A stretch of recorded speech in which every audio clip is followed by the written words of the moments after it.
iṣẹ́ olúwa kò sẹ́ni tó yẹ bí mo ṣe ṣe mi ò mọ̀. Hey, it's a new year. Can you believe it? The last time we saw each other was last year.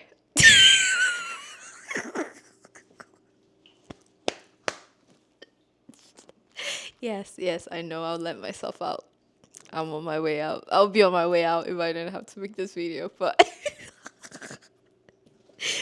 I cannot even.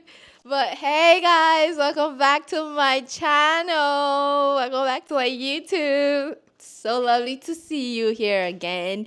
And if you're new here, my name is Ebolua, but you can call me Ebu. Happy New Year, and I hope this year is a great one. And here I have my handy dandy tea.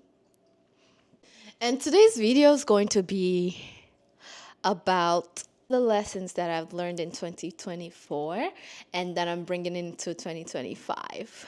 Yes, let's just jump right into it. Your life does not have to make sense to anyone but you. So that means focusing on yourself, doing the things that you want to do, doing the things that bring you joy, doing the things that pleases you, you know? Don't do something because your parents are telling you to do it, or your spouse is telling you to do this thing, or this is something that you feel like you have to do. In life, the guideline is to go to school, get married, get a job, have kids. If you don't want to do it in that linear line, you can choose to do what you want to do, how you want to do it. Your life doesn't have to make sense to anybody else, because you're the only one living in that body. You're the only one that's going to be faced with the consequences of your actions. So if you're doing something to please other people, you're neglecting yourself. You're not going to be happy. So that's it. Your life doesn't have to make sense to anybody. Yep. I said it. The second one is be present. This is something that I had to learn. I shouldn't be worried about the future so much. I shouldn't focus on the future, that I'm missing what's happening now. The things that I was looking forward to, and when they're finally happening, not being able to enjoy them because I'm just so focused on the next thing. So being present to enjoy the things that you've worked hard for, to enjoy time with family, to do little things, just being present with yourself too. Because once you're present with yourself, you're in tune how things make you feel and things of that nature. So don't let life pass you by. Yeah. No is a complete sentence. No is a complete sentence. You don't have to explain yourself at times. I'm not saying don't explain yourself to family or people that are important to you, but saying no is okay. Just saying no without any explanation is absolutely okay. If you don't have the capacity to do something and you know that within yourself, and you are able to say no, that's so powerful. Lesson number 4. Your health is non-negotiable. Non-negotiable. So if you're not feeling well, you cannot be your best self. It's just impossible to be your best self if you're not feeling well. So it's important to eat right, exercise, do all the cliche things that people tell us. Like running makes you feel good. In the moment when you're running, you might be saying, this doesn't feel good, but after you feel really good, you feel well about the things that you've just done, which is running or exercising. And once you do that, you don't even want to put trash in your body. Like by that I mean eating. So for myself, when I exercise, when I jog, I think about what's going in my body. So I'm drinking smoothies. I'm making sure that I'm eating a complete diet. I'm making sure that I have protein on my plate. I have carbs. I have color. I have fruits and minerals and all of that. So being intentional about taking care of yourself is so important. Lesson number 5. You have to be intentional about your alone time. To make sure that there's a time in the day where you just have maybe 5 minutes to yourself. A little time to unwind, to really think about the course of your day, or to plan your day ahead. So this could look like waking up super early in the morning and giving yourself 10 minutes to journal or exercise, or like just meditate and think about what needs to happen, things that needs to get done, or just even rest. And if you're privileged to have a longer time to be your alone time, you can pick up things like hobbies, maybe crocheting, playing an instrument, something that you like to do. And another thing can do is be taking a walk to just clear your head. Taking a walk is really good for your mental health. Lesson number 6 is that we are letting go of hyper independence. Say bye bye to that.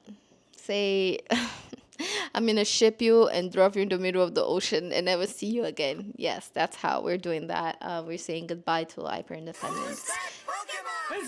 We're not an island all by ourselves. We have to have people around us, mentors, friends, families. So it's important to ask for help. Closed mouths don't get fed. No, they don't. They do not get fed. So, but it's also important to know the balance between oversharing and having privacy. Like keeping things to yourself, but also knowing the right amount of information to share with other people when you need help. So it's a balance, it's a dance. You have to figure that out. The people that you're asking for help, they have to be trusted. They have to be trusted.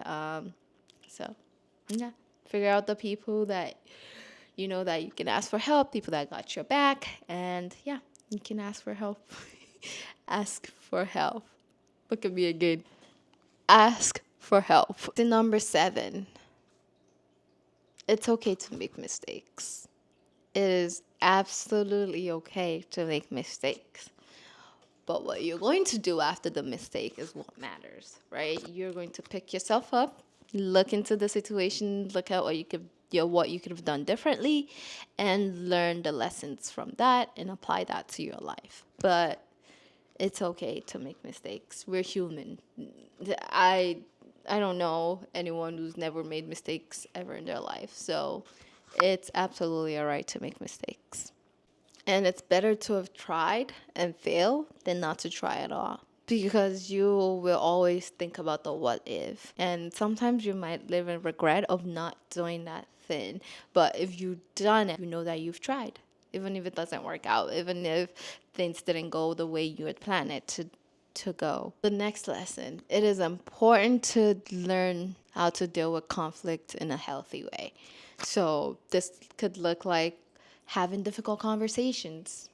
It's important. Sometimes we might shy away from difficult conversation. I know for myself sometimes I shy away from difficult conversations, but moving into this year, I've realized that it's important to have those conversations. It's important to make sure that you're heard, your voice is heard, so everybody knows how you're feeling and you're able to set boundaries and then make sure that everyone has a clear understanding. Like, no one can go in your head to know what you're thinking. No one knows what you're thinking without you saying it. So it's important to learn how to do conflict resolution, have difficult conversations, setting boundaries, and sticking to them. Yep, it is. This will help you in every aspect of your life. Yeah. Everything worth having comes with a sacrifice. I've noticed that any good thing that I want comes with a sacrifice. This could look like maybe going to school, right? You sacrifice maybe spending time with friends or spending time outside or maybe going out to party. You have to sacrifice something. You have to give something up in order to get the things that you want. So sacrificing sleep sometimes. I remember in graduate school, I had a lot of sleepless nights where I'm just up writing papers, studying for exams.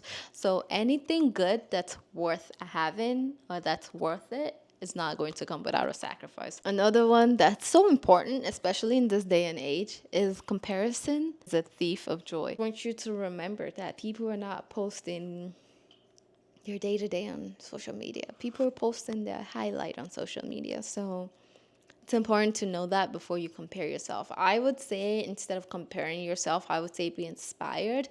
The people that I follow are people that I admire. Another lesson that I've learned is that things that happen to you contribute to your growth. It could be positive, negative, anything that happens is bringing you to the space that you are now. And the last one, to be courageous, you have to be confident. And to be confident, you have to be courageous. So, true confidence comes out of being courageous. So, going after the things you want to do, doing it afraid, making sure that when you say you're going to do something, you actually take accountability and do that thing for yourself, and taking up room in a space, making sure that you speak up for yourself. So those are the things that are going to lead to you building confidence. Confidence is also not a one day work. Like, you just don't wake up one day and you're like confident. You have to keep working towards it, and sometimes you have to fake it till you make it. Those are the nuggets that I've learned in 2024 and that I'm going to be bringing with me into 2025. If you have any advice that you've also learned over the years, or specifically last year, put them down in the comment section. I would love to read and learn more, actually, because every day is important to keep learning. And this is the end of the video. Thank you so much for joining me again. I need to find a name for you guys. I need to think about a name. So when I do, you would know. But we can all also agree that this is the outro together, all of us. Yes. Don't forget to like, subscribe, share with your friends, and yeah, come back on Wednesday.